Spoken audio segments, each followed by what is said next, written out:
এই অবস্থায়। তারপরে আমার সাথে গাইবে তো তোমরা? Thank you so much. এটুকুই আমার আজকে গাওয়ার ছিল। পরে নিশ্চয়ই কোনো বড় ফাংশনে আপনাদের সবার সাথে দেখা হবে, যেখানে আমি নিজে গাইতে পারবো, তোমাদের সাথে মিউজিক পরিবেশন করতে পারবো। আমি গাইতে খুবই ভালোবাসি। সো আজকের দিনের অনেক শুভেচ্ছা রইল। আর may you have a record function. Thank you so much for having. বলছি যে একটা রিকোয়েস্ট করবো, করবো তোমাদের জন্য। একটা তোমার খুব স্পেশাল ডায়লগ ছিল, ভাই টুটা হবে। ভাই টু একটা স্পেশাল ডায়লগ ছিল না, শুধু তোমারই জন্য দেবের সাথে।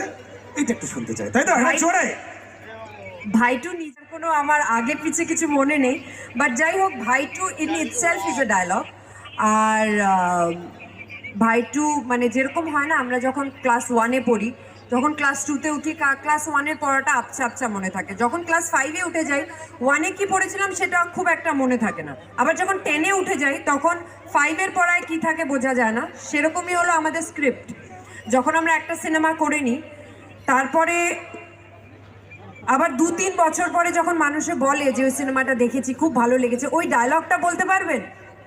সেটা যদি চর্চায় না থাকে তাহলে বলাটা খুব মুশকিল। But thank you so much আমাকে এত ভালোবাসার জন্যে, আমার ছবিকে এত ভালোবাসার জন্যে, আমার পাশে থাকার জন্যে।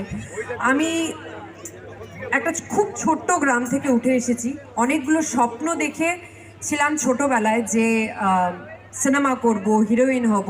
কি করে করব জানতাম না। মাকে সবসময়